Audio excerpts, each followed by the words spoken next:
Okay, so we're all drowning in emails, right? Slack Amen. messages, Teams pings. It's constant. How do you actually get heard? Yeah, it's noisy out there. What if I told you there's like this one simple word that could cut through all that, make people actually listen, maybe even cooperate more? Hmm, sounds interesting. What word are we talking about? It's because. Seriously, just I, because. okay. I see where you're going with this. Yeah. So today we're doing a deep dive into why this tiny word packs such a punch psychologically and even neurologically. We've looked at the research so you don't have to. Giving you the shortcut. Exactly.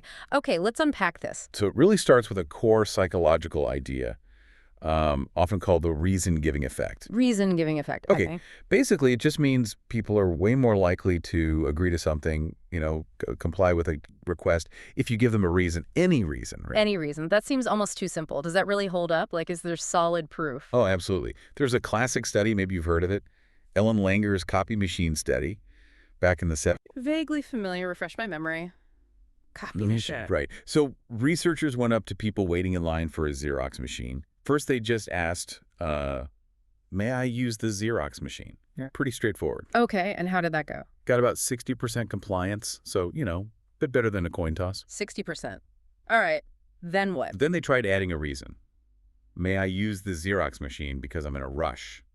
Makes sense. People are generally helpful if there's urgency. What happened? Compliance jumped way up to like 93 or 94%. Wow. Okay, that's a huge difference. So the reason clearly mattered. Well, here's the really fascinating part. The third request was, may I use the Xerox machine because I need to make copies? Wait, because I need to make copies? That's not even a real reason. That's just stating the obvious. Exactly. It's totally redundant. But guess what? Let me guess. It worked just as well. You got it. Also hit 93, 94% compliance. That's incredible. So it wasn't the quality of the reason, just the word because itself, the structure of giving a reason. It really seems that way. Yeah. It suggests we're kind of hardwired to respond to that because structure. It signals reason follows, and our brain just goes, okay, check. Huh. That makes me like half the emails I sent this morning, just asking for things without the why. We all do it. So how do we take this, copy machine insight and actually use it day to day in meetings, emails, delegating stuff? Great question. It's actually super versatile. Think about making requests. Instead of just, can you send the report? Yeah. Try, can you send the quarterly report because I need to prep for the board meeting tomorrow? See? Context. Clarity. Right. It tells them why it's important, why now. Okay, I get that. What about delegation? Same principle, but maybe more about motivation. Instead of, hey, can you lead this project? Try, I'd really like you to take the lead on this project because your expertise in data analysis is exactly what we need for it to succeed. Ah, okay. That adds value. Explains the choice. It's not just dumping work. Precisely. And it works for feedback, too, even for saying no. Adding a because can soften the blow, maintain the relationship. I can't make that meeting because I have a prior commitment. I can't move. It feels less arbitrary. It feels less like a trick and more like just better communication. But you mentioned neuroscience earlier. Is there actually something happening in the brain? Yeah, there seems to be. When we hear because followed by a reason, it tends to activate the prefrontal cortex. The decision-making center, right? Exactly. The part involved in reasoning and logic. It sort of satisfies this fundamental need we have for things to make sense for what psychologists call cognitive closure. We want answers. We dislike ambiguity. So providing the because literally speaks the brain's language. Yeah. It makes the request feel less random, more logical. That's the idea. And there's another layer, too. Some research suggests that providing reasons, fostering that sense of understanding and cooperation, can even stimulate oxytocin release. The trust hormone. That's the one. So using because isn't just about getting a yes in the moment.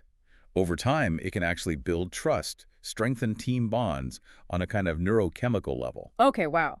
This is genuinely powerful stuff. But it sounds almost too good, like a magic word. Surely there are ways this can go wrong.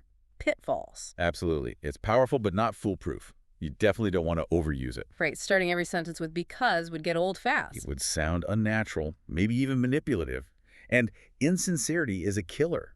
If people sense your reason isn't genuine, you'll destroy trust, not build it. Good point. What else? Keep it reasonably simple. A convoluted, overly complex because can just confuse people. The point is clarity. So a clear, concise reason. Exactly. And don't assume just because you gave a reason, everyone automatically understands or agrees. Be open to questions, be ready to explain further if needed. It's about authentic communication. Balance and authenticity. Got it. Use it judiciously, use it genuinely. So wrapping this up, what's a big takeaway for everyone listening? Well, I think it's that this simple word because is a surprisingly potent tool in your communication toolkit. Yeah, it seems like such a small change for potentially a big impact on cooperation, efficiency, even relationships at work. It taps right into how our brains work. It really does. It addresses that basic human need to understand why. So the challenge for you listening is start noticing when you ask for things. Could you add a because? Could you share the why? Give it a try, because ultimately, helping people understand the reason behind the request, the task, the decision, that's what really drives progress and collaboration in any team. It's about connecting the dots for everyone.